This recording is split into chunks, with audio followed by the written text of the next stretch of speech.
Swayam Prabha. Digital India. Educated India.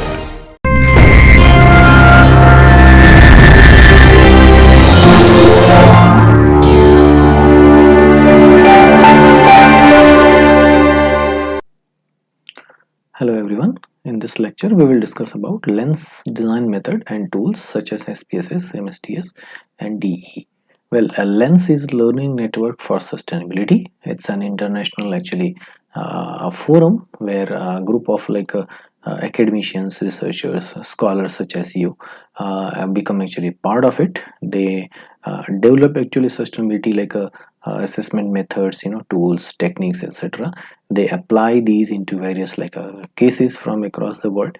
They prepare actually case studies, they share with each other, they publish actually research papers, books, and other resources which are crucial for understanding of sustainability in an overall sense, majorly targeting like a product design and some parts some cases are like architecture also.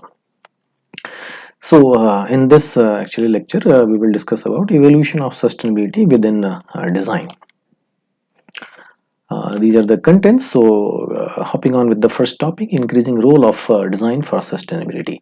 Well, when we see the increasing role of design, for intervention into the design for sustainability approaches. So the greatest actually intervention is possible at the time of deciding the consumption pattern. Okay, so when we are actually looking for actually some kind of a product or a solution as a consumer, so the time that stage has the largest potential to minimize actually the consumption of resources, or the energy which will actually follow up for to satisfy or to fulfill our needs.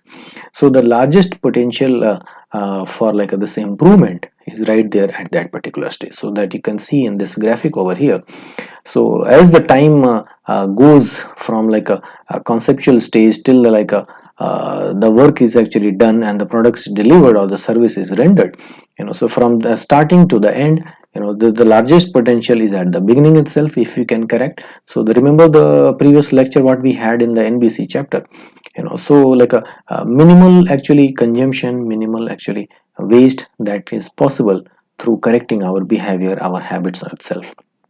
Second, intervening on product and services. So that's at the stage where we are designing or fabricating or manufacturing our product or rendering our services. At that time also we can use certain strategies to minimize the impact. Further, intervening on the processes. So the once actually the product or the system is in place and is under operation, so even at that stage we can minimize the consumption and minimize the energy uses.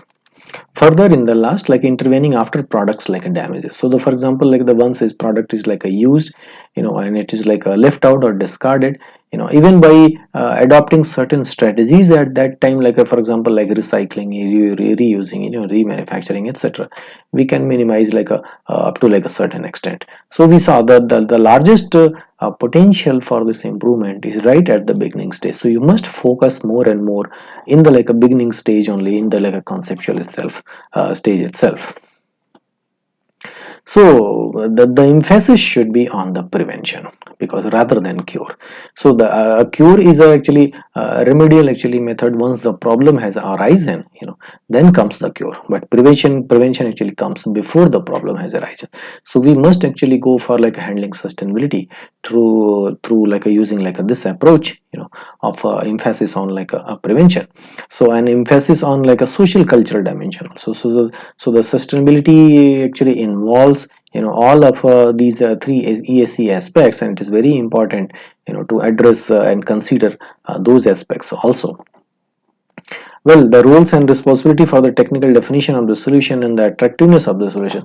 So if you see there is actually a huge role for us to play over here, how we can define a situation, how we can actually elaborate a situation, how we can make it an attractive opportunity to actually deal with, or to actually go for a certain innovative solution in any given actually context. So what does the design community in general knows about design for sustainability? Let's see some examples. So we have this cardboard sheet. Okay, so well, You may have seen actually such products around you, which use actually this kind of like a material, so what kind of impact it can generate? Well, very minimal, right? So that what comes to our like mind in like a first glance. Okay, what comes to your mind after seeing this picture? It's actually a walnut wood chair. It's almost like has lived like a 500 years of life. you know so is it sustainable or not? Because this actually product is taken from like a tree. Okay, so if we go for like a conscious evaluation of these two products, and whether they are environment friendly or not. So the first one looks, this one looks like environment friendly. This one doesn't looks like environment friendly. But if you compare, the time and the functionality, so how many like a number of these cardboards are needed, to render the same service which the single product has served for like a long period of time. So there is actually a factor of time in this, if you see. So that is where actually this the product actually designed for like a longevity, and an extended lifespan comes into picture, where we consider actually an extended actually an efficient actually utilization period of that product. Because once that product is manufactured and ready for use, that must actually carry on its job for a longer period of time in order to prevent the second same product to come and replace the first one. So how we can actually minimize the need of the like a second product, up to an extended period of time. That is the task over here. That is actually idea over here, which I'm trying to explain. So you must actually assess your product, in terms of like a longevity, also how long it's going to serve. So on sustainability, like evaluation parameters, time is a very important factor, like how long a product is going to serve. You see, like this products example I have taken from like a Herman Miller. Herman Miller is a famous like a furniture design and manufacturing company. So any like a random chair which we use in our like houses, it mostly lasts for like a 3 years, 4 years, maximum like 6 7 years or something like that. But this particular chair is designed to last for like a minimum 12 years, and the company offers a warranty also of like a 12 years. So that is a very new thing in this actually product domain. If we see, like no other furniture company offers like a 12 years of like a warranty period of their product. That means the company itself is like a confident enough that their product is going to long for a longer period of time. So that is where actually this the functionality of this time comes into like a consideration. So there should be actually a conscious effort from the manufacturers and the agencies who are supplying actually the product, so that they make a product which is like good enough, which is going to sustain the the test of time for a longer period of time. So, like how many like a persons within the design community would evaluate correctly the environmental sustainability through this like a picture? How many of you can identify which product is sustainable or which product is not? It is very difficult to understand because there are several other dimensions. The one we just now actually came across is the time. So there should be actually a conscious effort, and it has been actually developing for like a quite a like a number of like a years. So in the 1970s, it was like the focus was on to like a low impact designs. Then in the 1990s, it came about like a life cycle design. Then in the 2000s, it came for like a SPSS survey, a sustainable product service system design. Then in the 2005, it came for the like a sustainable distributed economic model. So we will discuss the some of these in the like next slides, how it is evolving over the time. So the product design for environmental sustainability. So let's see, low environmental like impact materials or energies. Okay, so this we have been discussing in the previous lectures. So the material chosen should be non-toxic, natural, recyclable, renewable, and biodegradable. Because if any one of this is not met correctly, the product is going to have some kind of impact on the overall systems. If it is like a toxic, it's going to generate some kind of like a hazard for like some like a species. For example, even if a product is like a toxic, or if it emits like a VOCs, it is hazardous for the human uses also. Okay, if it is less toxic, it may be like a hazardous at a lesser actually proportion, but it may be harmful for like other organisms. or if it is like a non-natural synthetic, then it will take a very difficult actually approach for the at the time of, like I said, disintegration and decay and decomposition at the end of the life cycle stage. If it is like a non-recyclable, again it's going to last somewhere in the like a landfills. It is going to be there forever, for a very long period. We have studied about like acrylic and bakelite, etc. They cannot actually be degraded on their own for a very long period of time, sometimes running in up to like a 50,000 years. That's a huge actually span of time. Okay, so and renewability and biodegradability. So how this product life cycle actually approach works, if you see, like an extended like a design horizon from product design to the design of the product life cycle stages. So we must not design just the product, we design actually the life cycle stages of the product, so that the product is going to live for an extended period of time. Okay, it is like a taken care of for its like a degradation, or actually it's like a disintegration, so that it can be recycled, it can be like a reused, it can be dismantled, and also all of these actually process should be actually taken care of. Further, the design reference from product design to the products like a function design. So the product is not the actually ultimate object what we are looking for. The object behind a product is to satisfy a need, satisfy actually a requirement. So we must actually focus on that requirement, or that satisfaction which that product is going to create or generate. Okay, not the products. So we must actually orient our like needs around that need. Okay, not to the product, because product is just a means to satisfy actually that particular need. And the environmental design objective minimize the environmental impact of the whole of the phases in relation to the functional unit. So as we have seen, like the impact minimization is one of the very critical actually considerations, and that we can try from like a several actually approaches. So when we see like a product design like product life cycle design, which is can be called as like a eco design also, a piece of good news, it's available as well like a consolidated knowledge base and know-how, methods and tools to design environmentally sustainable products. But there is a bad news also. The design and offer of products really with low environmental impact is still like a extremely like a limited, or very like a a few in numbers. So well, there are like a number of products to fulfill a need. The moment you name a like a product, there are n number of solutions available, but most of them, they are still having like a huge impact on the overall systems. So that we actually must take care of in our designs. On the third topic, sustainable product service systems, win-win opportunities for companies and organizations. Let's see how. So what is sustainable product service system over here? Since the end of the 90s has been like studied some business cases offering as a full package of a mix of product not owned by the customer and services show to be like a capable of creating a new value, decoupling it from the resource consumption. So what is it? We will see over here.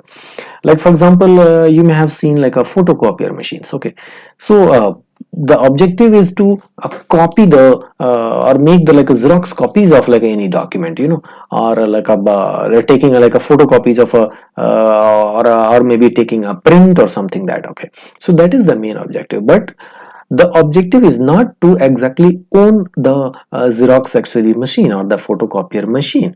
Okay, so the moment you start seeing a product as a like a service provider, as a like a facilitator, you will be like amazed to see like how a product actually should function.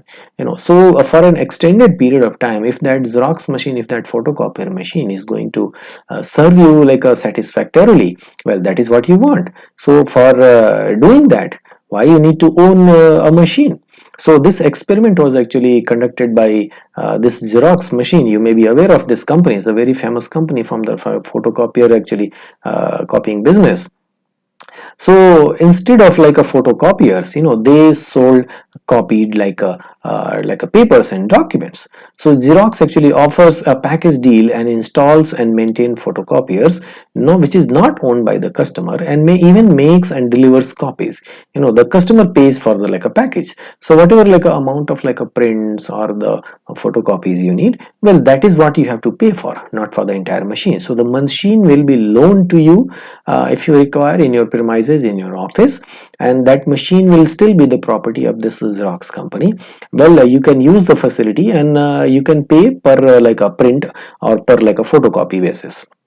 So this is an actually, if you see, an innovative actually business model, offering ownerless actually photocopier machines with all inclusive life cycle services. Also, the company is actually responsible for maintenance operations, and in case some kind of like a repair is needed, or some like supplies are needed, like additional like cartridges and inks and paper, etc. So the company actually takes care of those actually things. But in the present actually scenario, whenever we buy a product, the liability of that company which has manufactured that product, ends in a very short span of time, which they call it as like a warranty period, which varies like generally from like 6 months to 1 year, up to like sometimes and rarely in like a few years. Okay. And after that, actually company doesn't provides free services, or it doesn't takes care of those like the components or the parts of it. It just even stops like supplying like a parts of it. For example, the biggest electronic like a brand like a Apple, which is very famous across the world, so it actually sells a state of the art like a computing machines, like a laptops, and pads and phones. So this Apple company actually sells these products with a warranty of like maybe 6 months to 1 year period usually. Okay. And it charges like a X amount for like an extended like a period of like a warranty, for example like 2 years. And after that, it doesn't extends that warranty, and leaves the customer, leaves the actually user in the lurch. If something, in case something goes wrong, they will charge a hefty actually amount to actually provide the service, as well as provide the like a components or the spare parts. And after like a 5 year or 6 year of like a period, they just render that product actually obsolete. They leave it, they call it, they starts calling that model as like a vintage model, and they actually stop producing or providing any kind of like a service or components or spare parts needed for that machines. So these actually Apple made machines are very heavy duty, very efficient, and very pricey machines. Okay. If you compare with any like a electronic available in the market, they charge like a twice to thrice, in some cases like a 4 times also. So for like a such a like a heavily priced machine, is it justified to have like such a short period of like a warranty period, or stopping the even supply of like a services and spare, for that product? So with this, if you see, Apple is really bad on doing like a sustainability aspects of like these products, and this company unintentionally or intentionally, whatever that needs to be seen or checked, is promoting actually a lot of like a huge electronic waste, and is a burdening customer to buy actually new models, indirectly. So that is actually illegitimate actually way of promoting actually this product consumption in the masses. So the responsibility of the company, the responsibility of the like products uses also lies with the manufacturing company. It should not end with the moment the product is sold. The responsibility of the company should not also end. So that is the consideration being actually said over here. What if the service of that product, is actually this sellable actually thing, not the product itself? So what if this company, they start actually loaning us like electronic like equipment and gadgets, and we keep them using for like a x amount of like a time, and we kind of give it back to the company if we do not want to use it any longer, if we want, or if we want to like buy like a new model or something like that. So in that case, actually the charge will be like a per like a time usage or something like that. So this actually concept is called as the product service system, where actually service becomes the main actually criteria of like a payment. So in such actually scenario of like a product service system based approach, the responsibility of the company changes dramatically. Now the company is responsible to maintaining actually that product, so they will design their product to last for like a longer period of time, and that is what precisely this Xerox company did, which is a very novel idea. Like they made actually efficient machines which lasted for a very long period of time, very extended period of time. So with the same like a machine, they were able to render services for an extended period of time, in turn actually saving on like a manufacturing several machines which may actually be serving in that actually a number of years. So this is actually called SPSS, service sustainable product service system. So further, like how you see what is the like a sellable. So in a like a conventional actually traditional like a product sale actually system, so the sale is of the product. But in a sustainable product service system, you see in this illustration over here on this slide, the sale is of the satisfaction unit. Okay, so we are not selling the product, we are selling the satisfactory actually consumption or the uses of it. So what is the innovating actually point? If you see in the conventional like a product sales system, the technology is the actually innovative actually point. But in this SPSS system, if you see, interaction of the actors becomes the actually a point of innovation. And on the what is the actually value received by the customer? If you see the value what we receive by buying a product is that we become the actually owner of that product. But in this one, actually there is actually a group sharing or a common sharing, or the excess actually becomes the actually the value which we get out of like a such kind of actually satisfaction system. So this is what actually SPSS is. So the economic interest of the manufacturer fosters the design of the environmentally sustainable products. So this is how actually the company becomes responsible for the actually longer period of usage or the consumption of that particular product. So of course they will be maximizing the efficiency or the longevity of that products. Okay, which in turn will lead us to the several aspects of like several strategies of this sustainability can be achieved. For example, if it promotes like reuses, then we can go for actually optimizing on the like a usage part, services part, the usage part. Further on the collection part, if you responsible actually disposing system, it can actually avoid landfills and incineration in a shorter period of time. The product can be utilized for like a longer period of time. On the pre-production stage, if you see, even the energy efficiency can be achieved, because the company will be responsible to make it efficient on resources and the energy consumption, and energy extraction also. So that we can say if you are using the one product for like a lifespan of like a two like a average product, then we are at least saving the resources which were needed to manufacture the second unit of product. Okay, so that is how we will actually save on the resource consumption. Also on the production part, if you see like the finishing, assembly, manufacturing, so these also will be actually having like a efficient actually impact.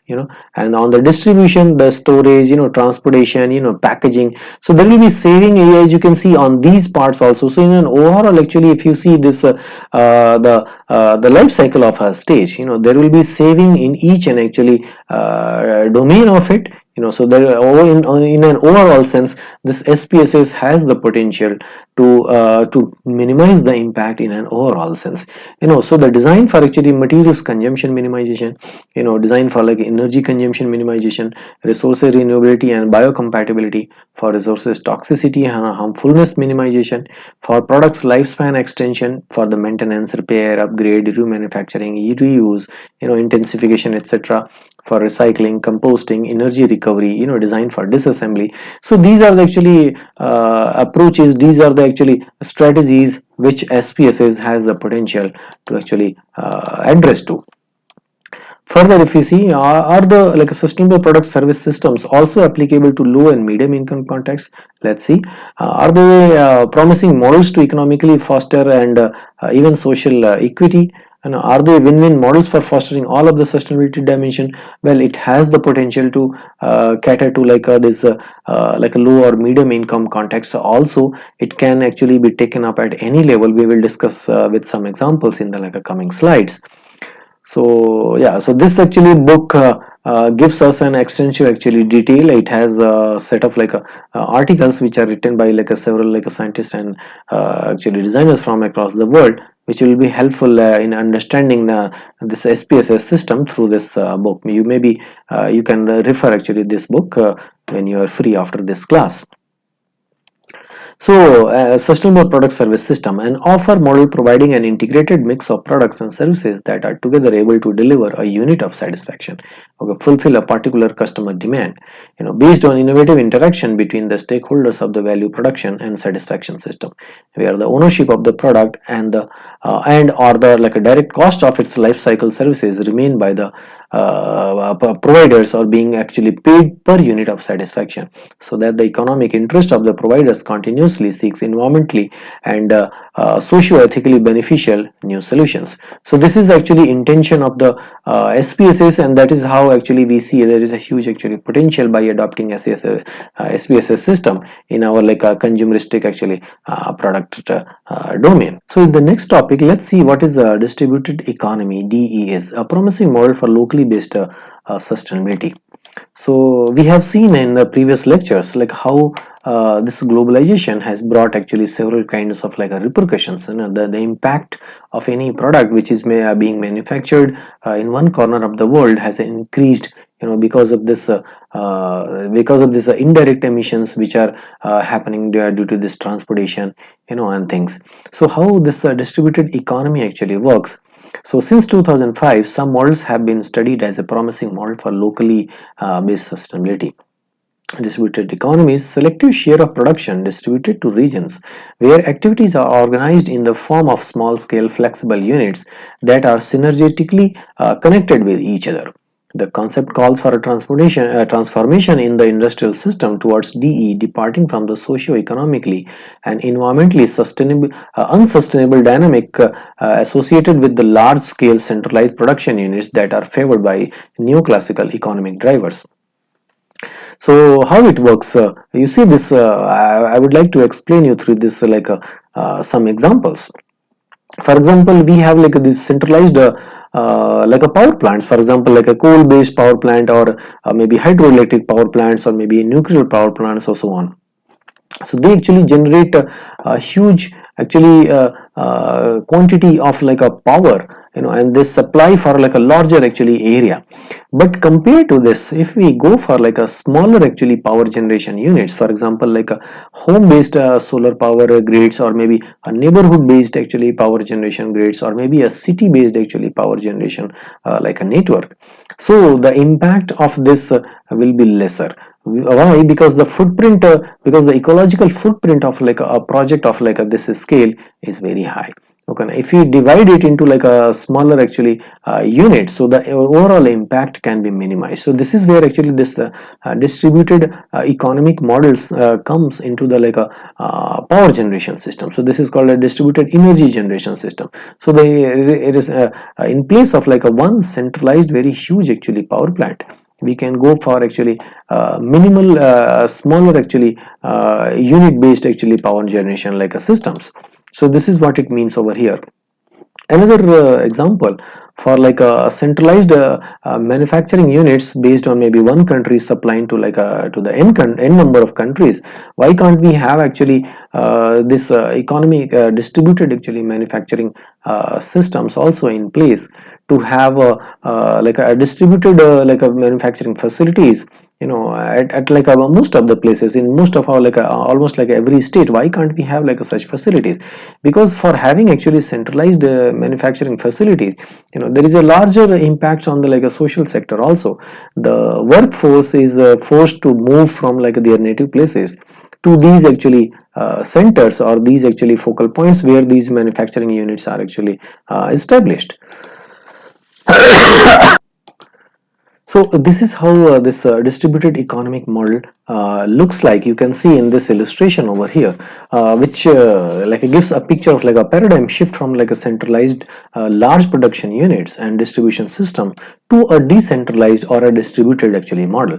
So if you see from like a centralized to decentralized to distributed, so these are the three verticals over here which explains this actually concept graphically. So the how the structure is, so the structure in the centralized actually system is like a hierarchical control is there. In decentralized there are like a no intermediaries. In the distributed it is like a under like a distributed control. So you can see like this one actually centralized system is controlling all of these actually domains, and here there are like a smaller but decentralized actually domains. So like some things are actually handled by this one, some actually few things are handled by like this actually decentralized actually node. But in this one, if you see, the units are actually these the centralized units are actually defragmented into like a smaller units, and all of them are actually operating independently in different locations. So they are actually distributed actually at different actually a larger actually area, so that they can serve locally in an efficient manner. So this is how actually this visualization is. And even for the like a consumption part, for example like a resource consumption, energy consumption, or like other types of like a utilization of like a manpower, so that also will get actually distributed. So the impact on the surrounding will be relatively comparatively will be very low. For example, if a manufacturing unit is defragmented into like a 10 smaller units, so the kind of resources which it going to like extract from the surrounding will also get distributed at those 10 actually different locations. So the overall impact, compared to like the one bigger company which will extract the equal number of like a volume of those resources from the one place, will also get distributed at 10 different places. So the overall the resources needed for these 10 different places will get distributed in these actually 10 places, so minimizing the impact. Further like energy consumption, or for example like a water consumption. So a factory, or maybe a water bottling plant, or maybe a drink actually manufacturing or making company, which is located at one place, may actually take like a huge amount of like a water from the like a ground under the underground, for at one place. If we distribute it at n number of like location, so the impact on those every location will get divided by that number n. So this is what actually this concept is. This is what it is actually talking about. So for the like energy, food, water, manufacturing, software, knowledge, for everything, even for the like a design, if we go for like a distributed actually approach, even for like a designing, so design can take place more effectively in that actually location for wherever we are designing. Like we have studied like this vernacular architecture, vernacular design, so that particular design serves to that place. So the resource person from actually that area may be able to understand actually that philosophy, of vernacularity in a more effective way, so that person can actually help building the design process or the design methodology in a more effective way. So this is what actually it looks like on the size and proximity. If you see like this centralized system works in a very far from like an end user, and in a very large format. This decentralized actually system works to like a smaller actually scale, but near almost near to the end user. But this one is works at the even like a smaller level, and by the end user. So this is where actually this difference is. So the small scale locally based production units empowering end user controls on like essential activities, more interested safeguarding local environment. So this is how actually this concept looks like of like a SPSS. Further, when we see over here, so the selling point from conventional approach from like a product to like a unit of satisfaction, for innovation from technology to stakeholder configuration, from the like a customers like a value, individual ownership to like a access to that product or services. So this is what actually SPSS is, and compared to this, this is what actually this distributed economic model is. From like a hierarchical centralized model to a distributed model. So these are the actually two philosophies what we were actually discussing in this lecture. So locally based sustainable opportunities in low middle income, or kind of like a all context. so which can be utilized. So one more example I would like to bring to actually show you here is about this off-grid actually electric system. It's a home-based actually solar system, to provide power to the families. So this actually M Power company offers to Tanzania rural people a solar home system SHS, which includes the hardware to generate solar energy, solar panel plus storage plus wires, energy using like a products EUP, two lights, phone charger, etc. Customers pay as like a pay per period, like on a daily basis. Off-grid electric retains the ownership of these SHS and EUPs. Cutting initial and life cycle cost of such hardware makes it accessible and sustainable in time to low income people and organizations, and in an overall sense for like everybody. For example, like these harvesting like a solar energy is a very green concept, but it comes with a technical actually issue of like a maintaining of the like a battery part, which is going to store that electricity power for consumption in the night time. So if the company has the ownership of those batteries, they will be taking care of then extended like a longevity, maintenance, repair if needed, or even like a replacement if the need is. So if the ownership remains of this product with the company, they will be in a better position to keep it running for a longer period of time. But we have seen like how this novel approach is. This was adopted even from like our state, several state governments, also government of India also like a few years ago. But whoever have bought actually these products, now these products are actually thrown, they are not in use any longer. So they are in turn generating a huge amount of waste, and that too like a toxic waste. These batteries which store actually electricity, they are very hazardous in nature, and once discarded irresponsibly, they are going to create actually a huge impact in the ecosystem. So how we can save on through like such impacts also through this SPSS system is one of the beautiful actually examples to talk about here. So let's discuss the next topic, which talks about a system design for sustainability, a new role for designers. So what is the system design? We will discuss over here. Design for design approaches and skills organization from the like a sustainable system approach. Design the satisfaction of a particular demand, unit of satisfaction and all its related products and services. Stakeholder configuration approach, design the interaction of the stakeholder of a particular satisfaction system. And then system sustainability approach, so design such a like a stakeholder interaction, this model that the economic regions continuously seek after both environmentally and socio-ethically beneficial new solutions. So any product, like we have discussed earlier, doesn't sit in isolation.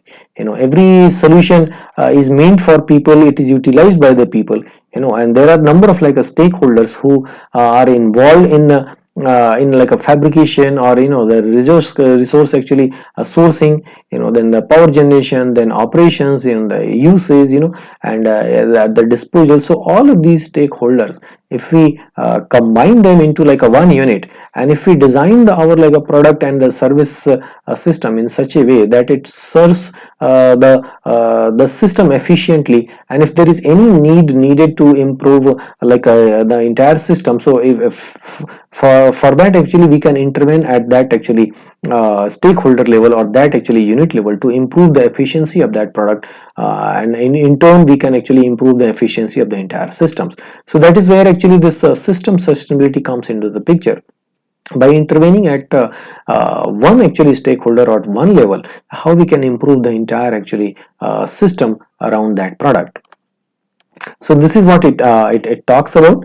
Good news in this actually area, it's available as like a knowledge base and know-how, methods and tools to design sustainable product service systems recently developed for like SPSS applied to distributed economies. But there are some challenges also. Design and the offer of win-win sustainable product service systems with is still like a very limited. So we have seen some solutions which certain companies are offering in the market, but they are very limited, very few in number. So this the direct product selling approach is still actually has the major share. Rather the SPSS almost has like a negligible presence in the entire economic actually model of today's like a society.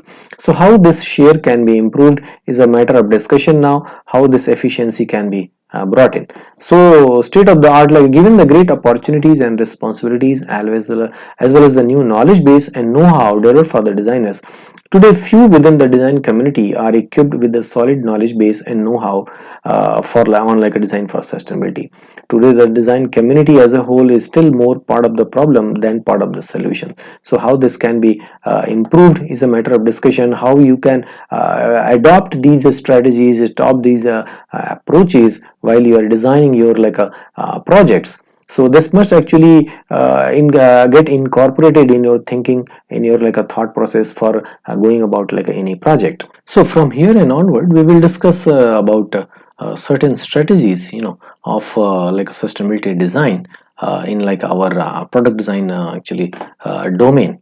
So one by one we will talk about product environmental effects and requirements, life cycle assessment, product life cycle design for like a life cycle and functional approach for strategic and guidelines approaches, methods and tools. So let's move on to the first one under like this series, the sixth topic of discussion under this lecture, product environmental effects and requirements. So what are the environmental requirements? It is to design for minimizing products environmental impacts, environmental damaging effects. So the each environmental effect is based on a substances exchange, between the nature and the environment, and a process of a production and consumption system. So this is how actually the interaction of the material is happening. We are sourcing it from nature, we are processing it, again we are throwing it back into the nature. So what kind of like impacts are being generated, that is like a very much evident, like it is not going as like desired. So the inputs like substance extraction from the environment, output substance emission in the environment. So these are the two things happening on. So we discussed in the like a life cycle stage, any life cycle of a product, or any product consumes like a resources in its like a input side, and and it excretes, it exhausts actually certain like things as a like a output, as a like a effect of like a that processing, and at the maybe end of the life cycle stage of that product and all. So that becomes actually forms the output part. Okay, so inputs and their like a damaging environmental effects. Well, resource exhaustion, first of all, first and foremost, so resources are getting depleted. Alteration of the ecosystems like balance, so the balance is actually getting actually disturbed. For example, like if you are extracting water, from the like a aquifers below the like a earth surface, those aquifers are getting actually dried, and then the water table in the entire area is gradually actually have started like a going down, and several like a cities, countries, are facing actually this problem in the recent times, that there is no actually groundwater available for like a several hundred feet in the ground. Okay, so these are the actually damaging outputs of like extraction like processes. Outputs and their damaging environmental impacts. Well, of course we are all aware of global warming, stratospheric zone depletion is happening, acidification is happening, the acid rain like a terrestrial and freshwater disturbances are also happening in the freshwater, ocean acidification, winter smog, the suspended like a particulate matter in the air, summer smog, photochemical ozone formation, etc. Eutrophication, human toxicity like a carcinogens and other like a sorts of like a disease causing actually compounds are in the atmosphere these days, and of course the waste. So these are the actually some bad actually outputs. Further, what is life cycle assessment? So let's have a quick look. Can we associate the environmental effects to a product? Well, how? Okay, so the approach is, product life cycle approach or functional unit. Evaluation method is like a LCA. So we have discussed the LCA before, like how we can apply to any like a given product, and how we can assess the stakeholders and that entire actually system. So you can see over here, this is the actually diagram of like a products like a life cycle, stages. So starting from like if you see like a pre-production, to production, to distribution, to usage, then again like a disposing. So from here we are starting this whole process, so in this actually like a segment, you see like there is a resource extraction, material energy goes into the like producing it, and then for like a production stage it goes for like a final manufacturing, assembly, finishing, etc. And then again is for the distribution, packaging, transportation, storage, the uses part of it, the actually consumption part of it. Then it goes for the like a collection once the life expectancy is over, once the usage is actually completed and fulfilled. Then it goes for like a again like a recycling, reusing, and etc., or maybe ends up in the landfill. Okay, so this is where actually this disposing actually approach comes. So this is how it actually it works like a normally. So what is like a functional unit?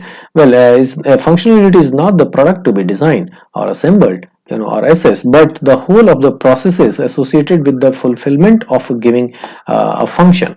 So the functional unit is a quantified performance of the product that is being assessed to use as a reference unit within an environmental impact assessment of all its life cycle stages. So remember we spoke of like SPSS. So this is related with that SPSS. We are talking about the functional unit of like a product in terms of fulfilling the actually the service of it. So what is a life cycle assessment? Well, it is a quantitative method to model and assess the environmental effects of a given product throughout its life cycle and in relation to its like a functional unit. So LCA is an internationally recognized method. Its practice is guided by international standards ISO 14040 LCA series. So like for example, it is given over here life cycle assessment of like a coffee maker. Well, it allows us to quantify the environmental effects a product is responsible for. So you see on these like a three like a assessments over here, what are the possible actually damages, impacts, and after effects caused by a simple product such as like a coffee maker. Okay, so like the ecological damages, well, global warming, eutrophication, acid rains, ecotoxicity, habitat alteration. The human health damages actually part. So health damaging like substances, photochemical smog and air pollutants, carcinogens, ozone depletion. On the resource depletion part, well, it's causing like a consumption of fossil fuels, water, minerals, and several other things. So this is how actually we can further we can take help of like some softwares which are recommended for like this life cycle analysis, and we can carry out an in-depth actually analysis of like how the components of this as like a unique product actually are sourced from, how much energy invested, how much of like a material is invested, how much of energy is going to consume in its overall like a life cycle, in its like operation phase, and what are the kind of after effects at the end of its life cycle.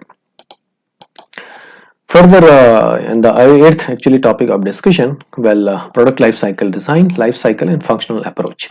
So here, we will talk about this like a life cycle design, which can be called as like a eco design also, or design for the environment, which are the actually synonyms. Okay, so the disciplines integrating environmental requirements within the product design process. So here, if you see like the approach, an extended design horizon. Okay, from product design to the design of the product life cycle stages. So this is what we are actually focusing on. We are not just designing the product, we are designing the life cycle of that product. So the design reference from like a product design to the product's function design. So we have discussed in the SPSS. That is what actually this this approach of this SPSS is further actually bifurcated and made into like a actionable points. For example, if you are going to design like a product, for example, a milk actually packaging actually unit, then how we can do it? How we can think of it as a not an end product. For example, like currently, whenever we buy a packet of milk, okay, we end up with that actually packaging also. Okay, so how can we actually go for a service based actually solution, a product service based solution, so that our objective, our actually requirement is to receive the milk, okay, not the actually packaging part. So how we can receive the milk, as well as still at the same time we can manage to give the packaging back to the manufacturer or the company, and there it can be again taken care of for like a recycling or reusing or things like that. So this is where what actually we are talking about, designing for the like a life cycle stages, designing for like a products like a functional design. Okay, the environmental design objective, minimize the environmental impact of the whole of the phases in relation to the functional units. Well, that's the overall actually purpose of this exercise. So some actually papers and literatures are given under in this book. Maybe you can refer it in your free time. The design of the like a product life cycle stages that, while considering all requirements, aims at minimizing the environmental impact of the whole of the life cycle phases in relation to the functional unit.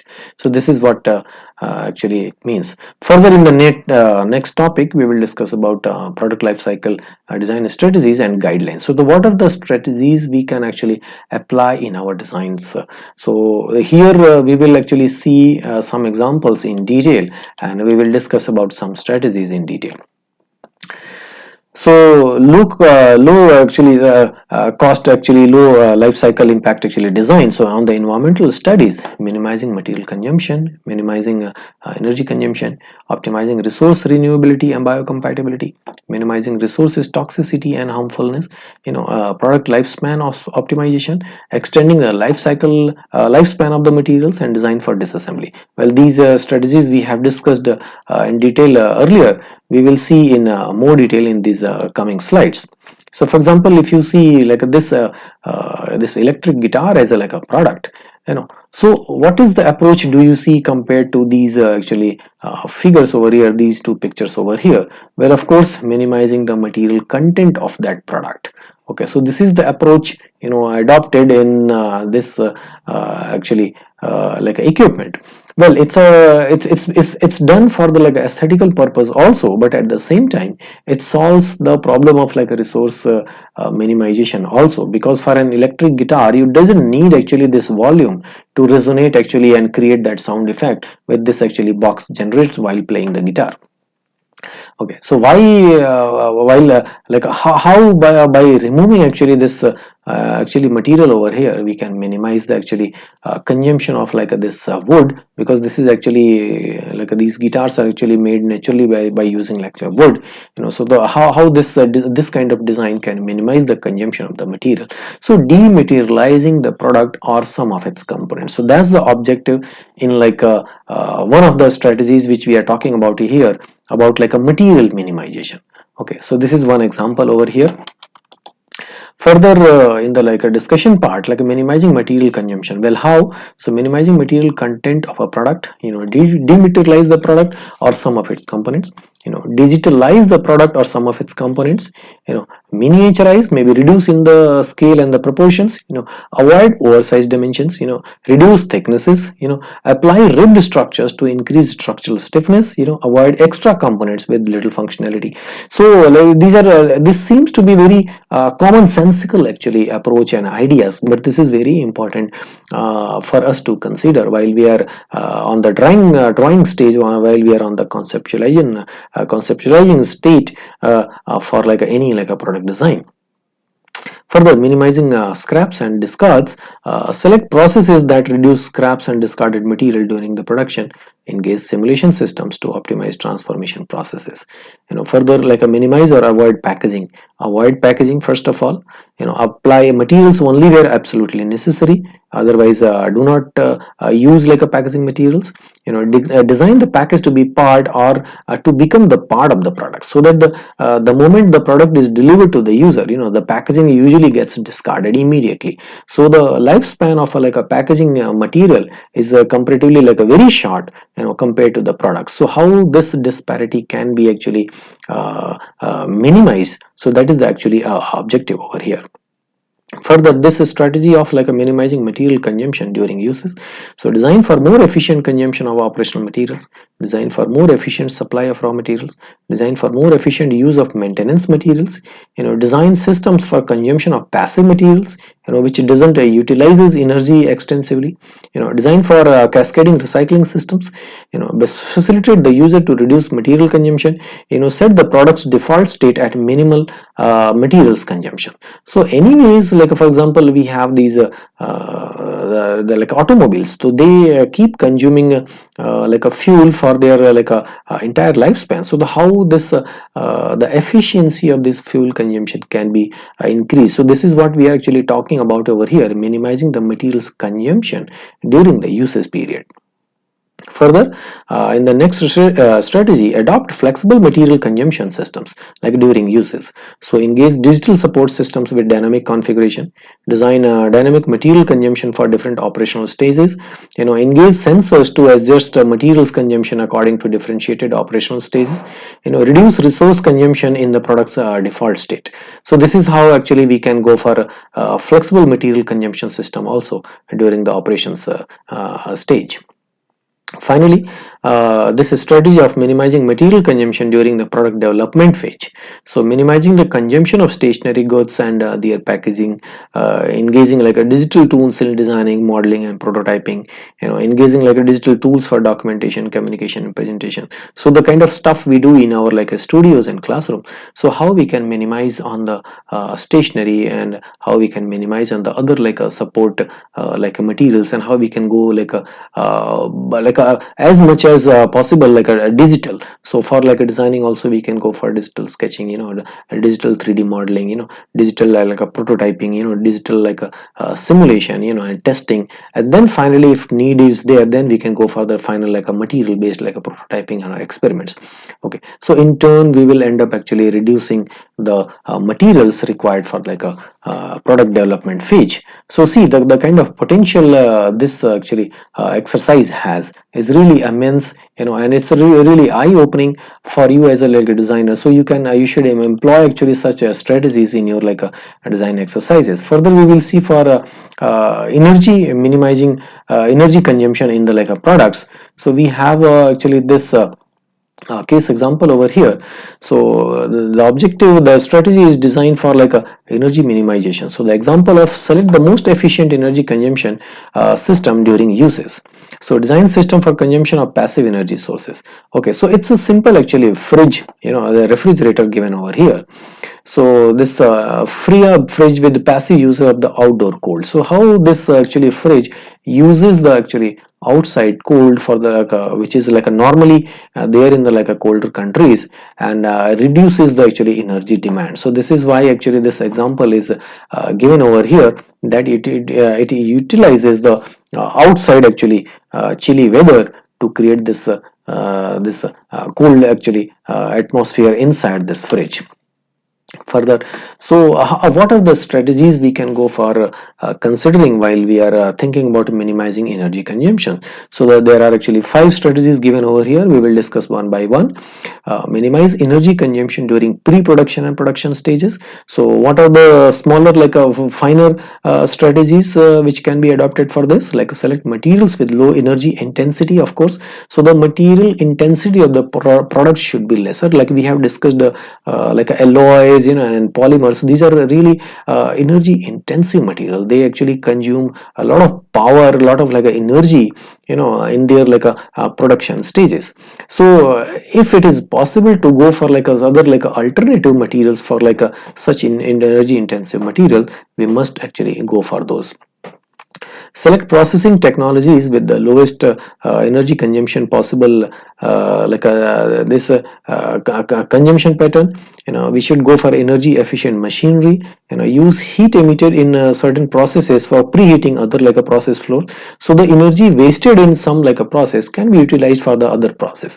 So this kind of like approach.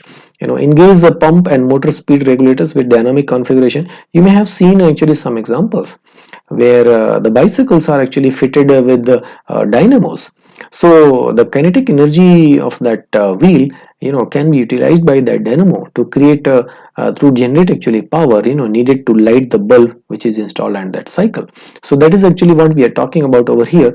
The energy wasted in some actually industrial process, some process can be utilized for the other process.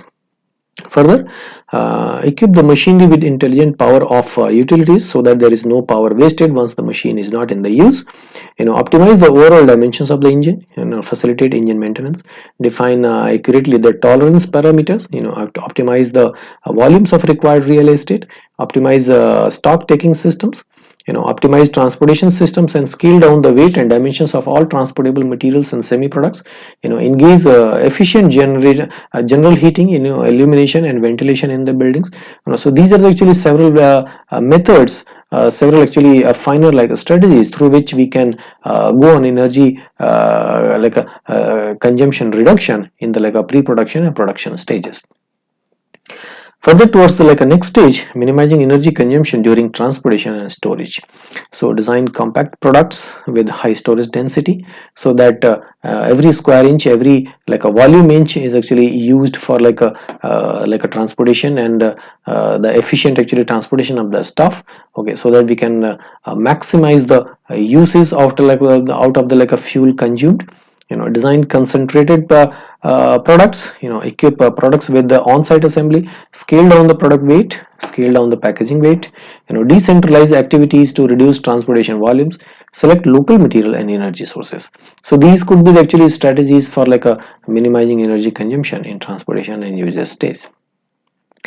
Further, the third strategy of like select the most efficient energy consumption system during the use. So while using, we must actually use like a energy saving actually methods and strategies. So design products for collective use, design for energy efficient operational stages, design for energy efficient maintenance, design systems for like consumption of passive energy sources, engage highly efficient energy conversion systems, design or engage like highly efficient engines, design or engage like highly efficient power transmission, use highly bulked materials and technical components, design for localized energy supply, scale down the weight of transportable goods, design energy recovery system, design energy saving system. So these are actually strategies needed for like reducing energy efficiency, reducing actually energy consumption, sorry, in the usage actually period.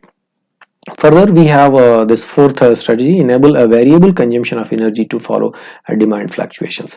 So engage digital dynamic support system, design dynamic energy consumption system for differentiated operational stages, engage sensors to adjust the consumption during the differential like operational stages, equip machinery with intelligent power off utilities, program product default state at minimal energy consumption, and finally we have this fifth strategy of minimizing energy consumption during product development stage. So engaging like efficient workplace heating, illumination and ventilation systems, engaging like digital tools for communicating with the remote working sites. So these are the very exhaustive actually strategies, list of the strategies you can see, which are designed specifically, which are actually laid out here specifically for various life stages of like a product, and how and where I think we should make actually this intervention to minimize the impact, and minimizing the actually energy consumption is the actually idea being discussed over here. So the next strategy over here is designed for minimizing resources toxicity and harmfulness. So in an overall like a life cycle stages of like a product, so minimizing material toxicity and harmfulness, minimizing energy toxicity and harmfulness. So let's see one example over here. So we have this example of this actually microfiber like a rags for like a home cleaning. Okay, so it says like a select non-toxic or harmful like harmless material, design products that do not consume toxic and harmful actually materials. Rags for like home cleaning in microfiber, no need for like detergents. So if we actually see this like a fiber over here, so this has this capacity to wipe out the dirt and the kind of like a waste material which we want to like wipe our like utensils and surfaces like a clean in like a kitchen. Okay, so this material doesn't requires actually detergents in general. So how the quality of the material itself can be made actually useful for creating actually the harmless actually materials, because detergents and other like a cleaning agents, they are somehow like actually carry this toxicity, some actually amount of like toxicity in them. Further, environmental impacts of like a material, so depends on like a material specific characteristics, characteristics given to product. Okay, so the ranking from like a best to the worst is so this could be like a misleading, so an in-depth actually analysis is needed. So let's see what are the strategies for like such situations. So minimizing like a resources toxicity and harmfulness, so under that there are two like a major strategies.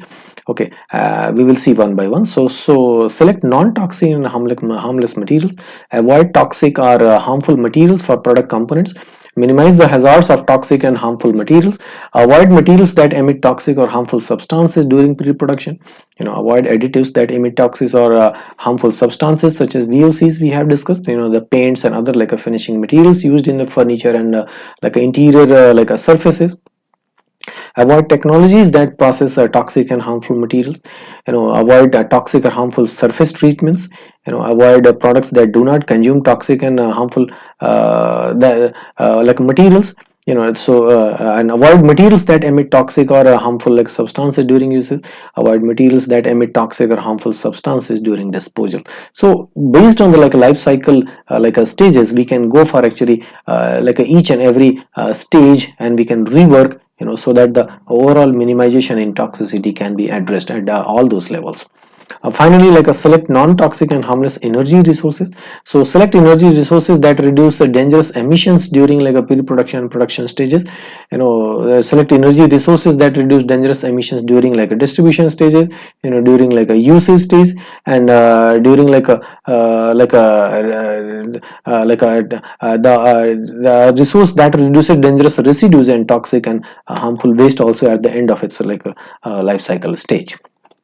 So these are the actually stage approaches which could be utilized for reducing the toxicity and reducing the actually waste. Finally, we have this design for optimizing resource renewability and biocompatibility. So optimizing material renewability and biocompatibility, optimizing energy renewability and biocompatibility. So we are seeing there are always like a two components to any such analysis. One is on the like a material and resources part, and second is on the energy part. So we have to keep focusing on both of these actually components. Let's see one example over here. So for like a design for like a renewability and biocompatibility, select renewable and biocompatible energy resources, use renewable energy resources. So this is actually solar lawn mower, because this grass cutting this machines, usually what we use in our homes, they are actually either driven by hydrocarbons, or maybe they use electricity from the grid. So is it possible that we can go for such solution, so that this keeps on actually mowing actually this grass on a regular interval, and utilizes only this actually solar energy, because most of these times this operates in the daytime and it remains outside. So the design can be actually facilitated in such a way that it can be designed in a weatherproof manner, which remains outside, which actually takes care of its own recharging. It takes care of the mowing of this lawn. So this is one very simple solution what we are talking about over here. Another, if you see, select renewable and biocompatible materials, use biodegradable materials for a compostable products, pots for plants, and made of a cornstarch biodegradable polymer by Nova Mode. So this is the one actually a particular company and particular product we are talking about over here. So well, plastic has impregnated in most of our products these days. So if it is possible, why can't we use a starch based biodegradable polymers, which at the end of their life cycle, if they can go without leaving any toxic residues in the ecosystem. So we are talking about here a resource renewability, which depends on regrowing specific speed, extraction frequency. So a resource is renewable if a context related, if anthropic consumption rate is lesser than the natural regrowing rate. So the nature has actually this replenishing actually capacity for natural elements. So but there is always a threshold. So our consumption, we discussed in the one of the previous lectures, the biocapacity and the actually overall actually a footprint of the like a growth and development, so that should not actually exceed the biocapacity. Well, most of the products in today's time actually doing that. So how this consumption rate can be lowered, compared to the natural like a regrowing rate and natural like a replenishment rate. So that is the actually the thing what we are talking about over here. So under like this renewability and biocompatibility like a discussion, we have like two major strategies over here to talk about: select renewable and biocompatible materials, and select renewable and biocompatible energy sources. So in this one, use renewable materials, avoid exhaustive materials, use residual materials of production processes, use retrieved components from disposed products, use recycled materials alone or combined with primary materials, use biodegradable materials. Finally, in this actually strategy, we have like use renewable energy resources, engage the cascade approach, select energy resources with high second order efficiency. Further moving on, like product lifespan optimization, how the longevity can be extended, how the product can be made actually serviceable for a longer period of time, minimizing the need of like additional or the second unit of the same material. So design for product component lifespan extension, design for like component use like a intensification. So we will see in this illustration over here. So if you see like for the like a short product and component life from pre-production to production to distribution and uses, how this effect can actually can actually enhance the longevity of like any like a product and system. So if you see on this parameter, new technologies and techniques with the lower resources use consumption. Okay, so this is the actually at the end of it they go for the disposal, and the same function in time if you see. So the disposal and the usage comes, the disposal actually is relatively smaller, the usage is actually longer, then comes the distribution, production and pre-production. So it gets actually inverted, so actually updating of the like a component causing like a resource consumption. So here if we see the time span actually like a required for actually a product to like a function and gets like a at the end of its life cycle, that can be actually extended, so that the need for like another actually item, this another like a same product can be actually minimized. For example, if you see over here, this is a beautiful example actually taken from like a home based actually furniture. So the see the how the adaptability is actually utilized over here as one of the like a strategic points, and the product's life cycle, the product actually the longevity of product is extended for a longer period of time. So you see the child over here, this child actually has grown into this like a girl, and now further like in her like a young age. So the same set of these like components of this product, they are actually designed in such a way that they can be like changed, by the combination of this they can be changed into like a another set of like a product. So this actually has turned into like a table over here and another like a study table over here over like a period of time. So design multifunctional and reconfigurable products to facilitate their adaptability for changing cultural and physical characteristics. Okay, so like if you see like this stroke can be transformed from like a changeable table to like a table for like a kids to a desk for like a young people. So this is how the same product, by rearranging its component in like a certain way, it gets like a additional like a usage in it. So that is an extended actually lifespan of product. So how this lifespan actually optimization can be done? So there are some strategies listed down over here, like designing appropriate like lifespan. So design durable components, choosing materials and appropriate ways to preserve performances in relationship with the foreseen usage condition. Design components with extensive lifespan. Design lifespan of replaceable components according to scheduled duration. Select durable materials according to the product performance and lifespan. Avoid selecting durable materials for temporary products or component. Further, we have a strategy of design for reliability.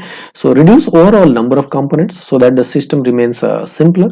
Simplify the product. Eliminate weak license, eliminate the weaker components. Further, the third strategy over here is facilitate upgrading and adaptability. Well, how you can do, like there are some points given over here.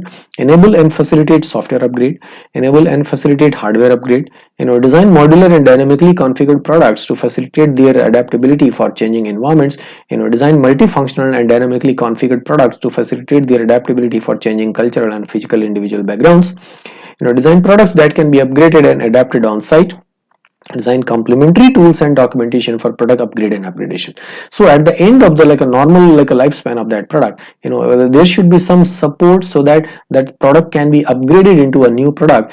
So there's such actually knowledge sources, such actually these complementary tools and documentation must be actually given along with that product at the time of the purchase. Finally, we have this strategic this point of like a facilitate maintenance. So simplify access and disassembly to components to be like a maintained, avoid narrow slits and holes to facilitate access for like a cleaning, pre-arrange and facilitate the substitution of short-lived components, equip the product with easily usable tools for maintenance, equip products with diagnostic and or auto diagnostic systems for maintainable components, design products for easy on-site maintenance enabling parts cleaning and or replacements, design complementary maintenance tools and documentation, design products that need less maintenance. So of course by designing products which require lesser maintenance and repairing, we can optimize on the overall efficiency of that product and overall longevity of that product. Further, in this we have 4 more strategies over here: facilitate repairs, facilitate reuse, facilitate remanufacturing, intensify uses. So arrange and facilitate disassembly and reattachment of easily damageable components. Design components according to standards so that they can fit from like one product to another. Equip products with automatic damage diagnostic systems. Design products for facilitated on-site repairs so that they need not be taken to the service centers. Design complementary repair tools, materials and documentation.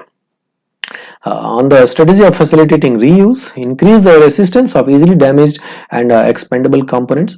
Arrange and facilitate access and removal of retrievable components. Design modular and replaceable components. Design components according to standards to facilitate replacement. Design reusable auxiliary parts. Design refilling and reusable packaging. Design products for secondary use. Further, we have this strategy of facilitating remanufacturing.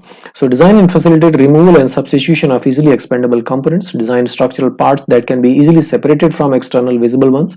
Provide easier access to components to be remanufactured. Calculate accurate tolerance parameters for easily expendable connections. Design for excessive use of material for easily deteriorating surfaces. So this is how actually we can allow the product to be like a remanufactured into some other product or some other like a design. So it's like allowing the preserving the actually the finishing of it, preserving actually the structural integrity of it, so that these parts as a whole or as a, like a component can go into like a utilize as a, like a remanufacturing like a item. Further, we have intensify uses strategy. So design product service for like a shared use so that a number of people can make use of the same product, so that they need not buy it independently so many times. Design multifunctional products with common substitutable components. Design products with integrated functions. Design for products or product part on demand. Design for products or products parts on availability. So these are actually some actionable points which we saw under the like a strategies for like a lifespan optimization, so that the product can be used for like a extended actually period of time. So this is how this can be facilitated. So design for like an extension of the lifespan. So design for like recycling, design for energy recovery, design for even composting. Further, in this topic we will discuss about materials recyclability, like a combustion, composting, etc. So it depends on like a specific material characteristics, performance recovery and cost of like a processes. Products like architecture, recycling phases, collection, transportation, separation, disassembly, or crushing, identification, cleaning, secondary raw materials production, etc. Let's see some strategies from like this topic. So for like extending the lifespan of the material, so there are 4 strategies listed down over here. Adapt the cascade approach, select material with the most efficient recycling technologies, facilitate end of life collection and transportation, and material identification. So for these, the actionable points are arrange and facilitate recycling of materials in components with lower mechanical requirements. Arrange and facilitate recycling of materials in components and lower aesthetical requirements. Arrange and facilitate energy recovery from materials throughout combustion. Well, further we have select materials that easily recover its original performance characteristics after recycling, so that it can be reused effectively in its like a after like a the recycling. Avoid composite materials, or when necessary choose easily recyclable ones. The one point I have been talking like several times, we must actually go for simpler materials which are easy to like a dismantle or bifurcate at the time at the end of their life cycle. Otherwise it will become like extremely difficult to